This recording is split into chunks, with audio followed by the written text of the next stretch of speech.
Hello and welcome to the Diabetes Army Rebuild podcast. My name is Dan. I'm a type 2 diabetic in remission. That's right, I put my type 2 diabetes in remission. Was on over 7,000 units of insulin a month. And I'm now completely off insulin and actually pre-diabetic state. So this podcast is something I bring to you, part of my Diabetes Army, and trying to create as much awareness as I possibly can with type 2 diabetes and in the community and pre-diabetes and things like that. So I've got a good one for you this week, and I've got some really good information. This podcast is now being based on scientific studies, and I'm digging into different studies for how things come into the role with our type 2 diabetes or pre-diabetes and how we can get healthier to live longer and happier. So that's part of this series, and this is a good one this week. We're going to talk about resistance training versus aerobic training versus no training at all to go along with metformin. And we're going to really dig in. And why I think this is a good one this week, because I'm talking a lot about this. Excuse me. Look, I was at over 400 pounds and making a comeback. I'm a former pro athlete. I spent 12 years on the pro wrestling tour. And I, at one point, just woke up and decided, hey, I've really got to get my act together, and I've got to get back into the gym. I've got to get off of all this insulin. I've got to bring my A1C level down, and that's exactly what I did. And a big part of this, I really have four pillars, and I talk about this often. Number one is mindset. You've got to figure out how you got there, what you're going to do to change it to move forward. Number two is nutrition. Very important. And number three, exercise. And number four, sleep and rest. And of course, as we tear our bodies down and rebuild them, by doing exercise, this is one of the things that really comes into play is the sleep and rest. And as I say, you've got to pay attention to that. So let's get into it. I thought I would do this, and I want to say this first of all, because I get a lot of my followers talking to me about they don't go to a gym, they feel self-conscious, they don't want to do this, they don't want to do that, and they're afraid of being judged at a gym. Are you going to be judged? 100% you are. However, you're not judged on how you look, you're judged on how hard you work. If you go in and just goof around and talk to people all day, when you're in the gym, it's what you're going to be judged with, right? You're going to be known as that person sort of clownish that comes in and goofs off all day. If you go in and do some hard work, it doesn't matter how you look, how big you are. I was over 400 pounds. I just want to tell you that my comeback started back in the gym by walking 5 minutes on a treadmill. I could barely walk the 5 minutes. Barely walk the 5 minutes. My lower back hurt. I aimed the next week or 2 weeks later for 6. Then I went to 8, right? That was a huge push. Just 2 minutes more was a big push for me. From 8, I went to 9. That was big. And then finally I hit 10 minutes. And that was a big milestone for me. But it took me a number of weeks to lead back up to that. Understand that I've stood in front of 22,000 people, 45,000 people in wrestling rings around the world, in great shape in doing this, and it just got away from me. I was 400 something pounds. I don't care. Person to my left, person to my right in the gym. It was about how hard I was working and the gains I was making, and I monitored and I tracked everything, and that's how I started my comeback. Right, down about 140 pounds right now. So this is real. This is what actually happened, and I'm here to tell you that you get judged on how hard you work.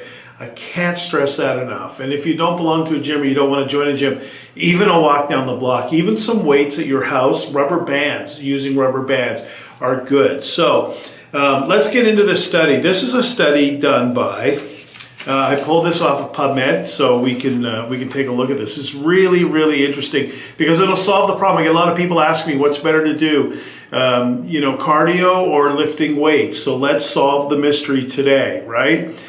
This is Walid Kemal Abdelbasset. So I hopefully not mispronouncing his name. So they did a study with metformin. Everybody, the constant in this study was metformin. Everybody was on metformin. And what they did is they did They did, one was lifting weights, one was doing cardio, and the third one was just taking metformin, period. And this is what the control study did. Let's see. This study, it was for a total of, it was thrice weekly for consecutive 12 weeks. It was a 12-week study, right? They did the fasting glucose levels. They did the A1C level. They did the VO2 max. That's your oxygen max intake, right? And it was evaluated before and after. So they set before and after exercising with weights, right? Lifting weights, weight resistance. Aerobic, that could be jogging, it could be walking, it could be, a Precor machine, whatever the case may be. And number 3 was just taking metformin and nothing else. So here's what the study found out. After 12 weeks, those who lifted weights improved significantly in all of the 3 areas that they looked at. Those who did aerobic exercise improved dramatically in the 3 levels they looked at. Those who just took metformin, the only thing they saw was a decrease in their morning blood sugar number. So the fasted blood sugar numbers definitely came down with the metformin. However, it wasn't as dramatic as it was. The other results weren't as dramatic or at all didn't register as the lifting weights or the other side of it with the aerobic exercise. So now, what was the conclusion when you compared the aerobic to the weight training people? So to read from the study, both resistance and aerobic training combined with metformin are effective in controlling type 2 diabetes.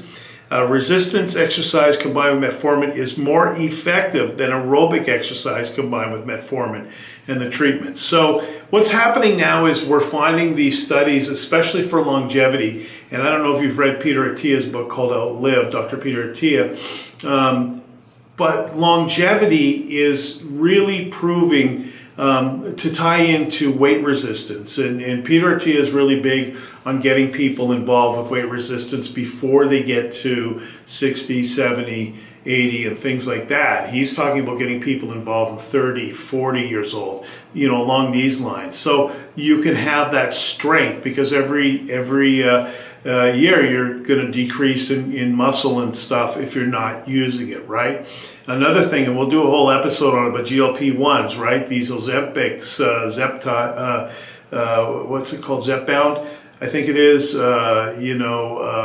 Mounjaro. All of these GLP-1s are finding that you're losing muscle along with fat unless you're taking more protein and you're doing some exercise, some weight resistance exercise to either stop that or just slow it down. So we have to keep in mind weight resistance training is proving out now to be one of the best things ever when it comes to longevity. Look, I've been lifting weights for many, many, many years.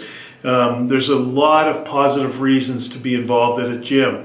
And a lot of people, they get intimidated. Again, I say people don't look at you for what you look like. They look at how hard you work. And you get around like-minded people who want to move forward or trying to get better themselves.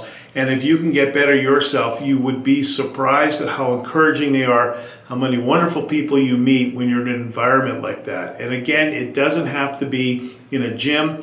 At your house, you can just get rubber bands and just do curls. We used to carry rubber bands, actually, just so you know, like the surgical bands, in our wrestling bags and warm up in the dressing room with them. We would just tie a knot in each end, step on one end, do arm curls, do triceps, all kinds of things you can do with those. And they were wonderful. I mean, it kept us loose, it kept us warm before we went to the ring. So we had our own little warm-ups, doing some semi-resistance training with rubber bands. Now you can buy them. They've got handles. That you can add more bands to it. You can add less bands to it, depending how strong you are. You can also buy the ones that you just take it to the park and throw it over the swing set. And it's got 2 handles and it's a strap, and you can just use your own body weight to do resistance training. There's a lot of ways you can go. But with type 2 diabetes, you want to be doing some sort of exercise to go along with your nutrition, your mindset, and your sleep. You really do, because you want to be staying healthy as your body ages, you want to make sure you're retaining as much lean muscle mass as you possibly can. So the studies have shown they were constant with metformin. They did the aerobic, they did the weight resistance, and they did nothing. And once again, the aerobic and weight resistance both proved to be improving. Just with the metformin, it just had the blood sugar, your fasting glucose number lower. Metformin is wonderful; it works, and it's very effective. However, they found of the three that weight resistance proved out to be the best of all three. So there we go. The science behind it. It was a 12-week study. You can do your own. You can figure out. Here's my process. I lift weights 5 days a week. I'm in the gym 6 days. On the first day I start my week with is legs. I don't do any cardio after legs. Then I do my arms, biceps and triceps.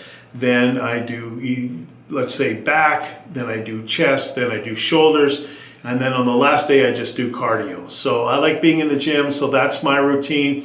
You can work your muscles. You have to work at least once a week to the muscle groups. Better to work it 2, even 3 times a week if you can get away with it. But 1 is fine. I've been doing it and it's worked for me. Again, down 140 pounds with nutrition, exercise, sleep and rest. And of course, number 1, mindset to figure out how I'm going to do this. So I create little mini camps. I've been doing a lot of business trips up to Canada. If I go up for 2 weeks, I'll do a little mini camp for 2 weeks. If I go up for 3 weeks, I'll do a little mini camp for 3 weeks. I'll set a drop dead date at the end, and I'll figure out exactly what I'm going to do in that time period, and I'll see what my results are. And the results, it's never about how much weight I'm losing. It's always about something along the lines of I'm going to do a lot of volume, so that means more reps and less weight, right? But I'm going to get a lot of volume out of it. My muscles will feel pumped, or I'm going to do strength. I'm going to do less reps and heavier weights. Just depends on what kind of a camp I'm running, and it's really interesting and it's a lot of fun to do. So don't be afraid to change it up. Make sure you're tracking and understanding where you're at. You can get a trainer. Make sure you get a good trainer though. If you're going to a gym, that the person knows what they're doing. And there's a lot of really good trainers out there. If you do a little research, you can come across one that really knows their stuff. So there you have it. Science tells us weight resistance is best, aerobic number 2, and then number 3 was just the metformin. I hope you're having a fantastic week. I hope you're getting something out of this. Please share with someone who might need this. Encourage them. Remember, you're not judged on how you look. You're judged on how hard you work. The only person that matters when you're in a gym and you're looking in the mirror is the person right in front of you. It doesn't matter the person to the left or the right. They're awesome. They're great. Love their mindset. However, I'm focused on me. If you do that, life becomes a lot easier and you have so much more fun. You'll meet some fun people while you're doing these exercises. I hope you have a fantastic week. My name is Dan. This is Diabetes Army Rebuild Podcast, and we'll catch you soon.